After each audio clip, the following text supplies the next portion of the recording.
Hello guys, మీ అందరి ముందు ఒక వీడియో అయితే తీసుకొచ్చేసాను. ఆ వీడియో ఏంటంటే నాకైతే చాలా బాగా నచ్చింది. ఆ కుర్రోడు గురించి మీ అందరికీ తెలిసే ఉంటుంది. సో చాలా కామెడీస్ చేస్తున్నాడు, ఎక్కడ వల్గర్స్ ఉండవు, ఎక్కడ ఎవరిని ఉద్దేశించి కూడా వీడియోకి తీయడు, చాలా బాగా చేస్తున్నాడు. నేను ఆల్రెడీ తన ఫాలోవర్ని. నేను చూస్తున్న ప్రతిరోజు ఏదైనా ప్రాబ్లం వచ్చినప్పుడు పగలబడి నవ్విన రోజులు ఉన్నాయి తప్ప ఏ రోజు కూడా నేను ఈ వీడియో బాగాలేదు అనే డిసప్పాయింట్ అయితే లేదు. ఎందుకంటే అంత బాగా చేస్తున్నాడు అతను. ఒకరోజు నేను సిఎంఆర్ షాపింగ్ మాల్లో ఉన్నప్పుడు ఒక వీడియో చూశాను. తాత ఈ ఫోను ఆన్ అవ్వట్లేదు ఏంటి చూడు అంటాడు. సో అక్కడ తాత ఏం చేస్తాడంటే ఫోన్ తీసుకొని ఏంట్రా ఇందులో నీళ్ళు ఉన్నట్టున్నాయని ఆ ఫోన్ ఏం చేస్తాడు, పీలుస్తాడు అనమాట. గట్టిగా నీళ్ళంతా కూడా పీలుస్తాడు. ఎక్కడ పడిందిరా ఎంతకంటే బాత్రూంలో అంటాడు. సో ఆ సీను ఇప్పుడు నేను చెప్తే మీకు నవ్వు రాకపోవచ్చు, బట్ ఆ సీన్ చూస్తే అంత బాగా భయంకరంగా నవ్వు వస్తుంది అనమాట. సో విషయం ఏంటి అంటే తన పేరు సురేష్ గురు. సో నెల్లూరు జిల్లాకి సంబంధించిన అతను. అయితే అతను చేస్తున్న ఒక మంచి వీడియో నాకు జస్ట్ ఇప్పుడే వచ్చింది.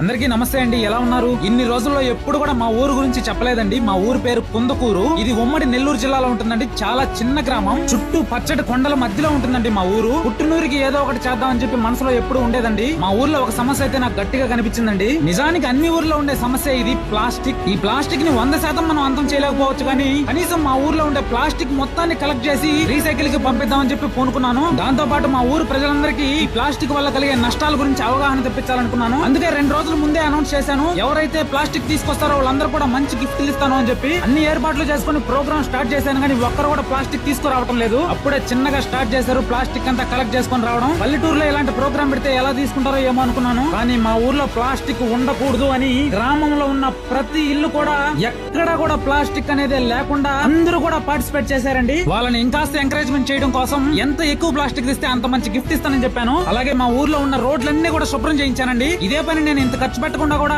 మనుషులను పెట్టి కూడా ఊరంతా శుభ్రం చేయించొచ్చు, కానీ మా ఊరు జనాలకు కూడా ఒక అవగాహన రావాలి, ఈ ప్లాస్టిక్ వల్ల ఎన్ని నష్టాలు ఉంటాయో తెలియాలని చెప్పి వాళ్ళ చేతని ఈ ప్లాస్టిక్ అంతా కలెక్ట్ చేయించానండి. ఇక నుంచి ఎవరు కూడా బయట చెత్త పడేయకుండా చెత్త బండిలో మాత్రమే వేసే వాళ్ళందరినీ గుర్తించి వాళ్ళందరూ కూడా స్పెషల్ గా గిఫ్ట్లు ఇస్తానని చెప్పి మాటిచ్చాను. మీరు నమ్మతారో లేదో, మొత్తం 3.5 ట్రాక్టర్ ట్రక్కుల ప్లాస్టిక్ చెత్తనైతే కలెక్ట్ చేశాను. వెంటనే మా ఊర్లో పెద్దవాళ్ళు కూర్చోవడం కోసం మా అమ్మా నాన్న పేర్ల మీదుగా 8 సిమెంట్ కుర్చీలు అయితే వేయించానండి. మధ్యాహ్నం అత్యంత అంగరంగ వైభవంగా గ్రామంలో ఉన్న మహిళలందరినీ ఎంకరేజ్ చేయడం కోసం ముగ్గుల పోటీలు అయితే నిర్వహించానండి. పార్టిసిపేట్ చేసిన ప్రతి ఒక్కరు కూడా గిఫ్ట్ అందేలా చూసుకున్నానండి. మేము పుట్టాక ఎప్పుడు కూడా ఇంత ఘనంగా ముగ్గుల పోటీ అయితే ఎప్పుడు జరగలేదంటండి. మా ఊర్లో మగవాళ్ళంతా బాగా వేస్తున్నారా అన్నిటికి చూస్తున్నారు. మా ఊరి రోడ్డు మొదటిసారి రంగులతో మురిసిపోతుంది. సాయంత్రం మా గ్రామంలో మీటింగ్ పెట్టి స్పెషల్ గెస్ట్ గా మా మండల సబ్ ఇన్స్పెక్టర్ గారైనటువంటి శ్రీ మనోజ్ కుమార్ గారిని ఇన్వైట్ చేసుకున్నామండి. వివిధ ఆఫీసర్లు, గ్రామ పెద్దలను కూడా ఇన్వైట్ చేశాను. వారంతా కూడా ప్లాస్టిక్ వల్ల కలిగే నష్టాలన్నిటి గురించి మా ఊరు ప్రజలందరికీ అర్థమయ్యేలా చెప్పారు. తర్వాత ముగ్గుల పోటీలో నేను వాళ్ళందరూ కూడా ప్రైజ్లు అయితే ఇప్పించానండి. పార్టిసిపేట్ చేసిన వాళ్ళందరూ కూడా ప్రైజ్లు ఇప్పించాను.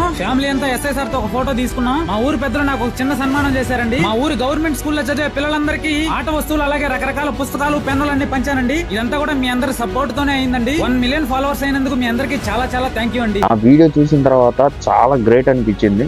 సో గైస్, ఆ వీడియో చూసిన తర్వాత మీకేమనిపించిందో కామెంట్ రూపంలో చెప్పండి. నేను చెప్పే విషయం ఏంటంటే తను చేసే ఆ పనికి నాకైతే చాలా ఇన్స్పిరేషన్ అనిపించింది. బట్ నేను చేయడానికి కొంత టైం పట్టొచ్చు. మీకు తెలిసిన వాళ్ళు కానీ మీరు కానీ ఒక సొసైటీలో ఒక మంచి పేరుండి ఒక మంచి స్థాయిలో ఉండగలిగితే, ఈ ఆలోచన మీరు చేయగలిగితే ఆల్మోస్ట్ సొసైటీ క్లీన్ అవ్వడానికి సపోర్ట్ అవుతుంది. సురేష్ గురు ఛానల్ని సపోర్ట్ చేయండి. అలాగే మరిన్ని అప్డేట్స్ కోసం మన బిర్యానీ విత్ సినిమా ఛానల్ని కూడా సబ్స్క్రైబ్ చేయండి. Thank you so much. జై హింద్.